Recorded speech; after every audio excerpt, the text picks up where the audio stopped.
For thousands of years, indigenous communities across the Americas maintained secure, abundant food supplies without a single drop of synthetic fertilizer or industrial pesticide. They achieved this through a highly specific cooperative planting method known as the Three Sisters. Dropping these particular seeds into the ground activates a biological engine, a proven technology designed to secure total food sovereignty. Modern agriculture replaced geometric plant integration with flat, isolated rows. This system demands constant external inputs to survive. The Three Sisters system works differently. By combining corn, beans, and squash, you engineer a cooperative ecosystem where each plant provides a critical service to the others. This chart compares the output of these plants grown together versus apart.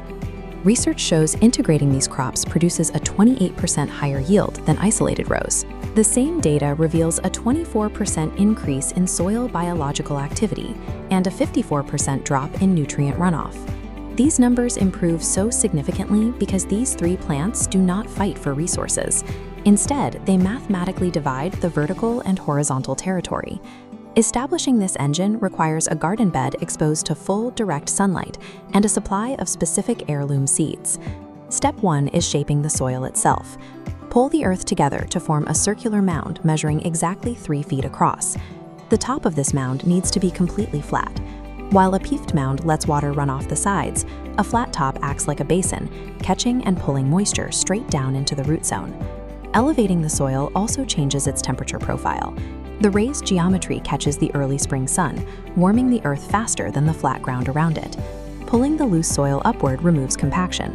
This creates a deep, aerated reservoir that allows complex root structures to expand without resistance. This mound acts as the system's foundation, a calculated thermal battery and moisture reservoir designed to support 3 distinct layers of biology. Introduce the first element. Plant your sweet corn seeds directly in the center of the mound. The corn establishes the vertical geometry. As it grows, the rigid stalk serves as a living trellis for the rest of the system. Avoid planting the other seeds yet. Wait until the corn reaches exactly 6 inches in height. Once the central pillars are established, plant your pole beans evenly in a circle around the perimeter of the corn. You must use pole beans. Unlike bush varieties, only climbing beans possess the biological programming required to scale the vertical space. The sprouting bean senses the structure beside it. It instinctively anchors onto the corn stalk, spiraling upward to the sunlight without pulling the stalk down. Looking at this cross-section of the bean roots, you can see their secondary function. These specialized root nodules pull nitrogen out of the air and fix it into the soil, feeding the corn above.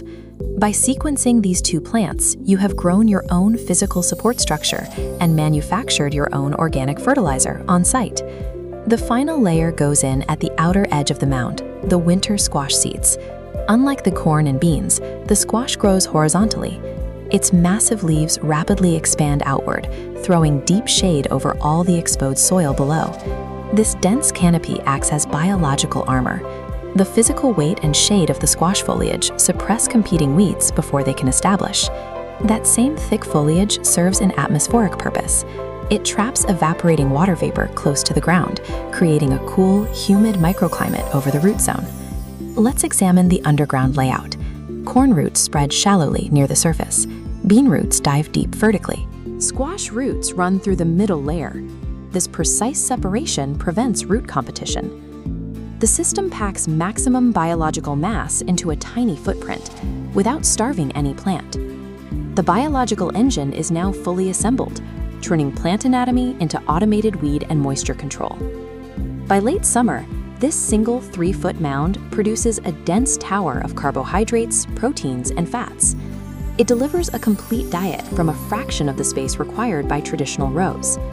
Because of the geometric design, the system has maintained itself. The beans fed the corn supported the beans, and the squash protected the soil. Utilizing the inherent geometry of these plants allows you to transition from a laborer into the architect of a sovereign ecosystem. Mastering these old ways is the definitive path to securing personal food independence. Next time, we'll look at a forgotten soil secret from the 1800s that outperforms modern compost. True sovereignty comes from understanding natural cycles and taking control of the supply chain in your own backyard.